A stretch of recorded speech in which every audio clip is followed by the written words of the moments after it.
एक गांव में रामू नाम का एक गरीब किसान रहता था। वह बहुत मेहनत करता था, लेकिन उसकी जिंदगी में कभी भी सुख और समृद्धि नहीं आई।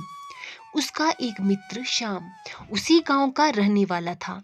श्याम शहर में जाकर एक बड़ी नौकरी करने लगा और वह बहुत ही अमीर हो गया। रामू हमेशा श्याम की बातें सुना करता था। श्याम उसे अपनी आलीशान जिंदगी के बारे में बताता, बड़ी बड़ी गाड़ियां, सुंदर सुंदर घर और आरामदायक जीवन के बारे में। रामू की आंखों में ये सब सुनकर चमक आ जाती थी और वह सोचता था, काश मैं भी शहर जाकर इतना अमीर बन सकता।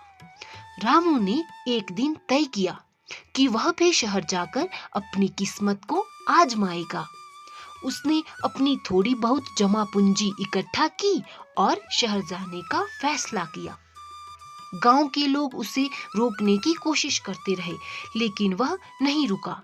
शहर में पहुंचने के बाद रामू को काम की तलाश शुरू करनी पड़ी।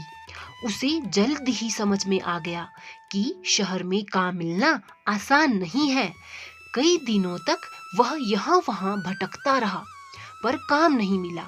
जो थोड़े बहुत पैसे उसके पास थे, वो भी खत्म हो गए थे। रामू को एक दिन काम मिला, लेकिन वो काम बहुत कठिन और कम वेतन वाला था। उसके पास न ठीक से खाने को था, न सोने को जगह थी। अब उसे शाम की बातें याद आने लगी, लेकिन शाम ने उसे कभी भी इस कठिन जीवन के बारे में नहीं बताया था। कुछ समय बाद रामू बीमार पड़ गया और उसे अपना सारा सपना टूटता हुआ नजर आने लगा। वह समझ गया कि जो दूर से अच्छा लगता है, वह पास से वैसा नहीं होता। रामू ने गांव वापस जाने का निर्णय लिया। गांव लौटकर उसने फिर से खेती शुरू की। अब वह अपने गांव की मिट्टी को और वहां के सुकून को पहले से भी ज्यादा महत्व देने लगा।